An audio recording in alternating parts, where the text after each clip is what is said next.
Hello friends, welcome to Jahangir Sahab math. मेरा नाम है नरेंद्र जहांगीर और हमने क्लास 10th मैथ्स की एक्सरसाइज 7.2 का क्वेश्चन नंबर 1 लिया है।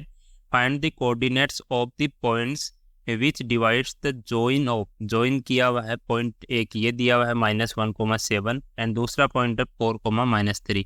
उनको डिवाइड किया जा रहा है 2:3 में। ठीक है, उस पॉइंट के हमें कोऑर्डिनेट फाइंड आउट करने हैं। तो जब भी जैसे मान लो हमारे पास दो पॉइंट है, ठीक है, एक पॉइंट ये है, एक पॉइंट ये है, इनको हमें ज्वाइन करना है। ठीक है, तो हमने इसको ज्वाइन कर लिया। इस पॉइंट को हमने मान लिया ए पॉइंट है, इसके कोऑर्डिनेट में गिवन है -1,7। ठीक है, ये दूसरा पॉइंट बी पॉइंट है, इसके कोऑर्डिनेट कितने हैं 4,-3, ये हमें गिवन है। अब हमें पूछा है कि इस लाइन को जो इनको ज्वाइन कर रही है ए एंड बी पॉइंट को, उनको 2:3 में कोई पॉइंट डिवाइड कर रहा है। मान लो ये पॉइंट हमने पी मान लिया, ठीक है, ये पी पॉइंट 2:3 में डिवाइड कर रहा है। मीन्स ये जो ए से लेके पी तक का पार्ट है वो 2 है और पी से लेके बी तक का पार्ट है वो 3 है। ठीक है, 2:3 में डिवाइड कर रहा है। तो इस पी पॉइंट के हमें कोऑर्डिनेट फाइंड आउट करने हैं। तो हम मान लेते हैं इनके कोऑर्डिनेट है x, y। ठीक है, तो ये जो पी पॉइंट के हम कोऑर्डिनेट फाइंड आउट करेंगे वो करेंगे सेक्शन फॉर्मूला से। तो यहाँ मैं लिखता हूँ सेक्शन फॉर्मूला। सेक्शन फॉर्मूला क्या होता है? सेक्शन फॉर्मूला होता है कि हमें x एंड y के कोऑर्डिनेट फाइंड आउट करने हैं। तो x की वैल्यू क्या हो जाएगी? जो p पॉइंट है उसमें जो x माना है उसकी वैल्यू हो जाएगी m1। अगर इसको मान लो ये 2:3 गिवन है, इसको m1 मान लेता हूँ, ठीक है, और इसको m2 मान लेता हूँ। ठीक है, मीन्स m1:m2 में अगर डिवाइड कर रहा है कोई पॉइंट, ठीक है, किसी लाइन को, तो हम क्या करेंगे, x की वैल्यू जो होगी वो होगी m1 x2 plus m2 x1 divided by m1 plus m2। ठीक है, और जो y की वैल्यू होगी हमारी वो होगी m1 y2 plus m2 y1 divided by m1 plus m2। ठीक है, ये काफ़ी इजी है। आप कैसे याद रखेंगे इसको? ऐसे करेंगे कि x की वैल्यू हम फाइंड आउट करेंगे तो x के x1 और x2 आएंगे यहाँ पे। अब जैसे m1 अगर हमने लिख दिया तो इसका मल्टीप्लाई में x2 लिखना है, और प्लस m2 अगर लिख दिया तो x1 मल्टीप्लाई करना है। आप ऐसे भी कर सकते हैं, जैसे x जो आपने लिखा है x1 m2 plus x2 m1, ऐसे भी कर सकते हैं। लेकिन याद रखने में ये ईजी रहता है, जैसे m1 x2 plus m2 x1 divided by m1 plus m2। ऐसे similarly y is equal to हो जाएगा m1 y2 plus m2 y1 divided by m1 plus m2। अब अगर ये कंडीशन हो जाए, if line divide with mid point, मान लो ये p पॉइंट जो है वो मिड पॉइंट आ जाए, ठीक है, तो m1 की वैल्यू कितनी हो जाएगी? 1 हो जाएगी, और m2 की वैल्यू भी कितनी हो जाएगी? 1 हो जाएगी। मीन्स 1:1 में डिवाइड करेगा p पॉइंट ए बी को।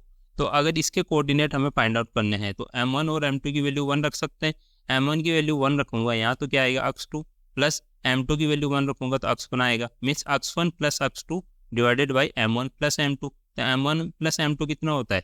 1 प्लस 1 2 हो गया, तो x1 plus x2 divided by 2 हो जाएगा। तो x की वैल्यू आ जाएगी हमारे पास x1 plus x2 divided by 2, and y की वैल्यू आ जाएगी वैसे ही y1 plus y2 divided by 2।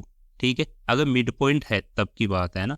अगर रेशियो दिया हुआ है m1 m2 कुछ जैसे 2:3 या 3:4 ऐसे गिवन है, तब हमें ये वाला फॉर्मूला काम में लेना है। अगर मिड पॉइंट दिया हुआ है तो ये वाला फॉर्मूला काम में लेना है। अब हम इसके क्वेश्चन पे चलते हैं। फाइंड द कोऑर्डिनेट्स हमें फाइंड आउट करने हैं। जो m1 और m2 की वैल्यू गिवन है वो कितनी है? 2:3 है। तो इन क्वेश्चन क्या हो जाएगा? m1 इज इक्वल टू 2 हो जाएगा, और m2 की वैल्यू कितनी हो जाएगी? 3 हो जाएगी।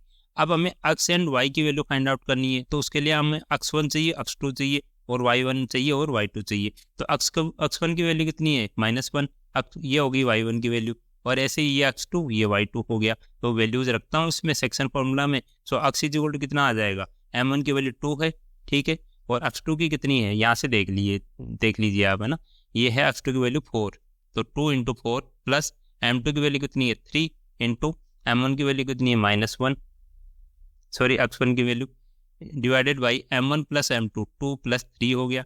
ठीक है, इसको अगर सॉल्व करेंगे आप तो क्या आ जाएगा? ये आ जाएगा 2 × 4 कितना हो गया? 8 हो गया, प्लस 3 × -1 तो -3 हो गया, तो प्लस इंटू -3 कितना हो जाएगा? -3 हो जाएगा। तो डिवाइडेड बाई 2 + 3 5 हो गया। अब कितना आ जाएगा? 8 - 3 5, और 5 डिवाइडेड में 5 है, तो x की वैल्यू कितनी आ गई? x की वैल्यू आ गई 1। ठीक है, ये आप सॉल्व कर लेंगे, ईजी है काफ़ी।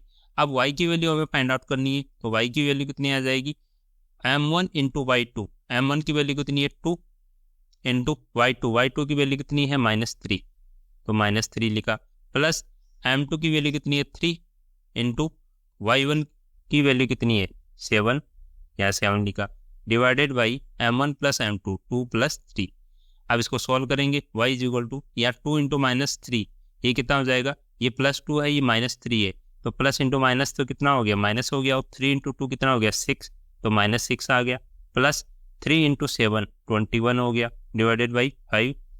इसको सॉल्व करेंगे तो 21 माइनस 6 कितना हो जाएगा 15, डिवाइडेड बाई 5, और y की वैल्यू कितनी आ जाएगी, ये हमारे आ गई 3। तो x एंड y की वैल्यू हमने फाइंड आउट कर ली। तो हमारा जो p पॉइंट है, उसके कोऑर्डिनेट कितने हो जाएंगे, सो कोऑर्डिनेट्स ऑफ p के कोऑर्डिनेट्स हो जाएंगे 1, x की वैल्यू पहले रखेंगे, y की वैल्यू बाद में रखेंगे, तो x, y 1, 3, ये हमारा फाइनल आंसर आ गया।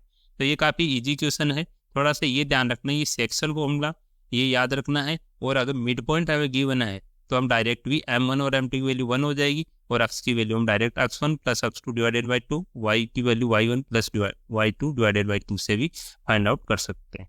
ठीक है, थैंक यू।